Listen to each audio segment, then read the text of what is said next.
What's going on, everybody? It's GAMEUNBOXINGREVIEWS here, and in today's video I'm of course going to be showing you guys how to make Thor from Avengers Endgame using the LEGO DC Supervillains character customizer. So without further ado, let's get to it. Alright, so to start off with, we're of course going to head on into Appearance, Head, and Head again, and you're going to scroll all the way to the bottom until you find Custom Head 30, and of course this skin tone right here. Then once you've done that, you're going to back out of there, head on into Face Decal color, which is the color of the eyebrows and beard, which we want to make sure are this color right here. For the wrinkle decal color, just go with this one, and then for the accessories, you're going to scroll all the way to the very bottom until you find Kent Clarkson's glasses. Now then, once you've done that, you're of course going to back out of there, head on into neck pieces. We're going to select the first beard, and you want to make sure that it is this color this time. Now then, for the hair, we're going to go ahead and select the bushy long hairstyle like this with the same color, and next up, of course, we're going to head on into the body. So for the body, we're going to go with a preset body, and you want to scroll all the way to the very top until you find Mary Bromfield's body,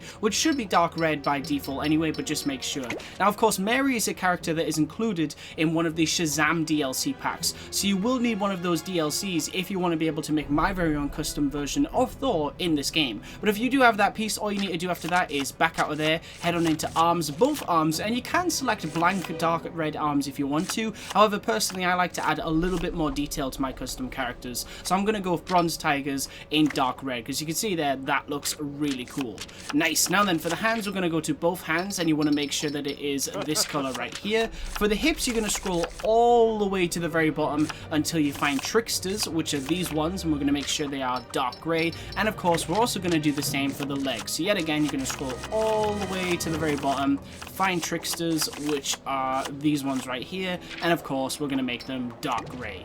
Nice. Now then, on to the effects. So for the left hand glow, we're going to turn that on. Make sure that you go with style 4, and then for the color, we're going to go with this blue right here. And you're also going to do the same with the right hand glow. So yet again, turn it on, make sure that it's style 4, and then for the color, we're going to go with the same blue. And we're actually going to do the same for the hit impact effects as well. So yet again, turn it on, make sure that it's style 4, and then for the color, we're going to go with the same blue. And finally, for the effects, you're going to head on into jump slam effects. You want to turn that on, make sure that this time you go with style 3, which is this one right here, but of course, we're going to go with the same blue for the lightning effects.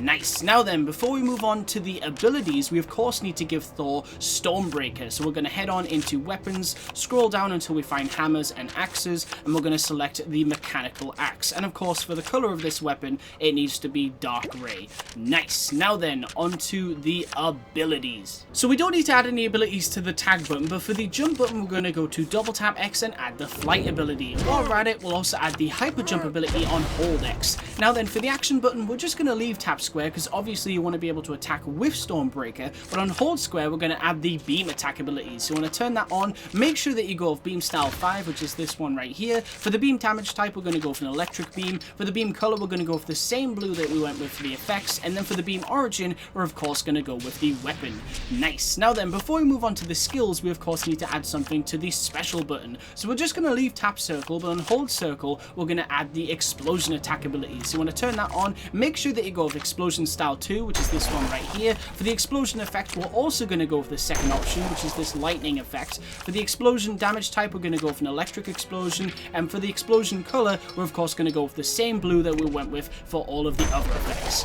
Nice. Now then, onto the skills. So the only skills that you're going to need to choose here are of course super strength, smash walls, and beam deflect. Nice. Now then, onto the personality. So for the color of the health icon, I'm just going to go ahead and select teal. For the health type, we're going to go with standard health. For the voice, just choose any male voice. For the speed, go with normal. For the target reticle, I would highly recommend going with live wires. And then for the animation, when you choose a weapon in this game, it gives your character a custom animation set. So we don't need to select any of these. Alright, cool. So we have done the appearance, the abilities, the personality, and we've given Thor Stormbreaker. So now all we need to do is fill in his basic information. So for the status, we'll put hero. For the affiliation, we'll put unknown. And then for the name, as a nice little reference to Avengers Endgame, I'm going to put Lebowski. I'm sure most of you will know what I'm referring to there.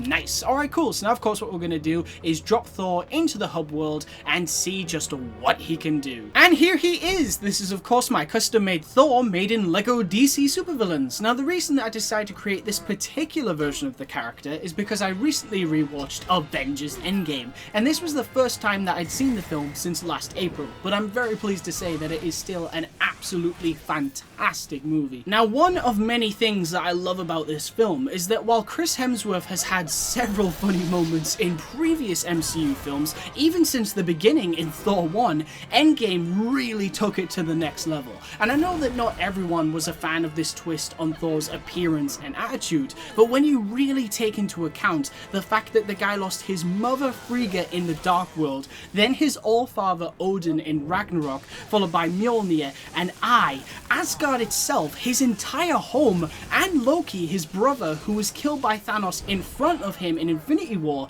it's honestly no wonder that Thor was stuck in such a bad place throughout most of this movie. But what I love about what the Russos did was, at the beginning Thor was very comedic, but by the end in the final battle, he was unstoppable. It was so cool to see him wielding both Mjolnir and Stormbreaker at the same time, and I absolutely cannot wait to see where they take this character next in the future of the MCU. And speaking of the future of the MCU, the last that we saw of Thor in this film was on board the Benatar with the Guardians of the Galaxy, minus Gamora, and according to Vin Diesel, who of course voices Groot, the Guardians will apparently make an appearance in Thor Love and Thunder, which for those that don't know has now been pushed back to February 18th in 2022 due to the ongoing pandemic. Valkyrie actress Tessa Thompson has also recently confirmed that none other than Christian Bale has been cast as Love and Thunder's villain, and while there is currently no word on just who exactly he will be playing in this film, the idea of seeing two Thors, Valkyrie, Korg, and the Guardians of the Galaxy taking on Bale in the sequel is an extremely exciting thought, and I'm sure we'll hear more about this sequel soon enough. Alright guys, that's pretty much it for this video, so I want to thank you all very much for watching. Stay tuned for lots more videos real soon, and as always, please remember to like, comment, and subscribe.